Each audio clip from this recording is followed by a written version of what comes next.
This is a two-seater top fuel drive shaft. You can get in the top fuel car and go for a ride.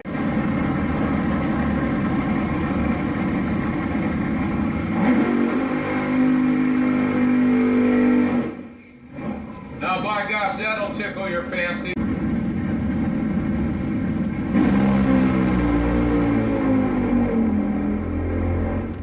There you go, 258.32 miles an hour in 660 feet, 3.38 seconds for the ride-along car. Nice lap, Larry Dixon.